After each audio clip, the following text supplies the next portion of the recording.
I'm obviously not from here, I'm from the north, but you can't be a comedian up north. I have to move to London, and when the Queen's not looking, I steal a bit of gold, and then one day I'll go back up north and build a house with it. I'll go, it's in what left, he's come back with gold. Fuck building houses, let's make him king. For now. And I think most people in London don't live here, and those that do live here don't like it. Nobody who lives in London likes it, otherwise Boris Johnson wouldn't be in charge of it. This wouldn't have happened if anyone cared about this city. Boris Johnson is in charge of a city, a man who's basically a human wet fart. I mean that because he's very much like a wet fart. He's very funny at the time, but you have to check for damage immediately afterwards.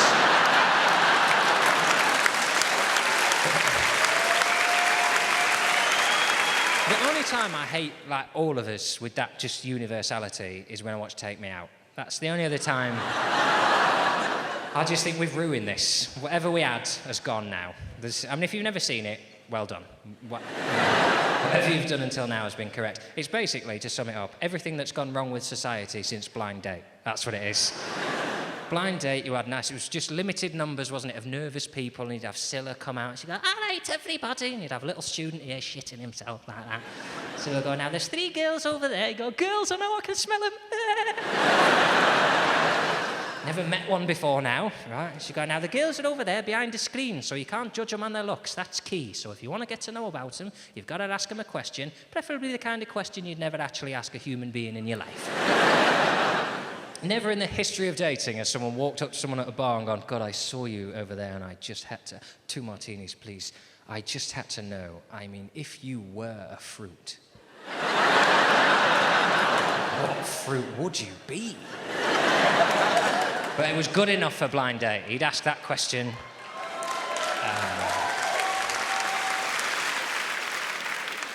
She'd trot round, she'd ask the question of the girls like that, and he'd have 3 girls here, and they were gradually less nervous. That was the fun of it, wasn't it? They get cheekier, right? So the first girl's too nervous, she's just passed out on the floor. Second girl's, perfectly normal girl. She'd go, I don't know, cherries. People like cherries. Oh, they've got a stone in. Oh, I don't know, give me more time. She'd go, no, there's no time for that. Number 3. Right, and number 3 is our favourite. She'd go, bananas. We go, way! Because we knew what she meant, didn't she, right? Obviously, she hasn't said it because it's tea time and your nan's watching.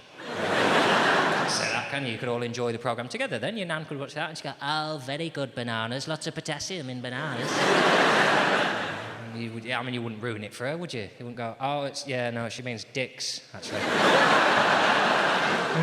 It's nothing to do with vitamin. If you imagine the shape, you see, up, that's why she said bananas. And the reason you wouldn't say that is because obviously your nan knows exactly why she said bananas. Your nan's just a bit further on than you in terms of her denial at what society has become.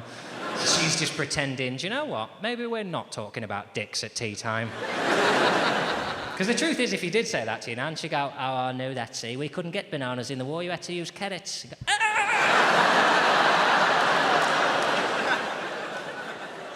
It's just a better time, a time of innuendo and play. There was no sex on Blind Date, was there? Just get to the end and she'd go, do you want to pick one of the girls, love? It doesn't really matter because we got you on as a joke and they're all going to be gutted when they see your face.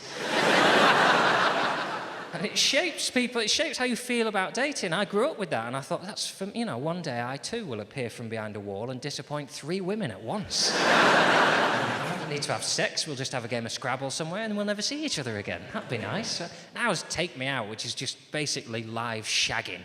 Right, you're watching the bit where a man is... it's such a toxic programme, it has to be filmed underground, right? And we know it's filmed underground because the man is lowered in from the sky in a lift, right? And he's some new toxic breed of bellend who, when he gets in a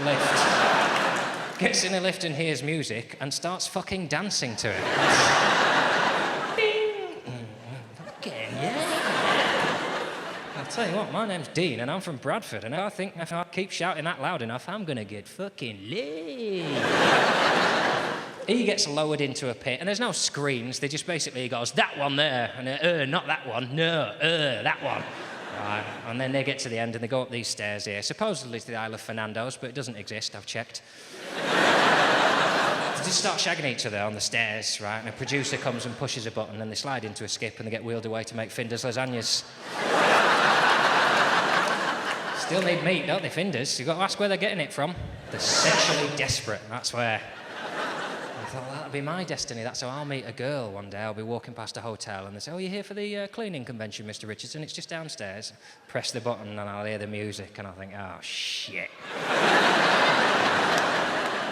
Touche, Paddy. Here we go. But obviously, as is the way with my life, the less thinking I do, the better, to be honest. And I've found that if I don't play any part in my own life, it turns out all right.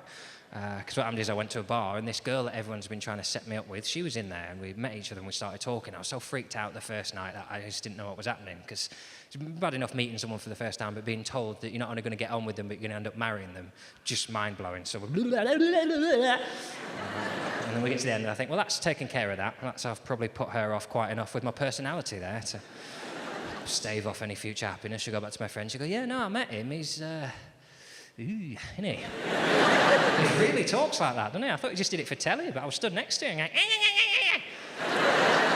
and then, like, a couple of weeks later, I went to something else, and she was there as well at random, and we're chatting away. And then now I've got time to be nervous now, because she comes over and she likes me, and that's, oh, shit, she likes me, and then I like her, and that means I need to start being, you know, like that guy. Like, not that guy. I don't know who that is. Yeah, that guy, a prick. I need to be someone that she wants to be with, right? And I don't know what that is, because I've never really played like the cool, yeah, God, I'm just amazing, you should totally be with me, right? So we're chatting away, and it goes quiet for a bit, and I went, oh, what are you doing next weekend, right? And she went, oh, nothing. She thinks I'm going to go, oh, do you want to go to the cinema or something? I went, brilliant, do you want to go on holiday? We call that move 0 to 60, that one. And funnily enough, she pulled her face exactly like I was driving at her in a truck. But to be fair, it was such a shock move, she'd already answered the cinema question. She didn't have time to rethink, so she went, yeah. I've basically just gone, do you want to be in a foreign country with no phone signal and me? So then she's now I've got to go away and book something, right? And I can't do that. I've given her the impression I'm the kind of guy, do you know what I mean? If I've got 2 days off, I just book a flight and I see what happens.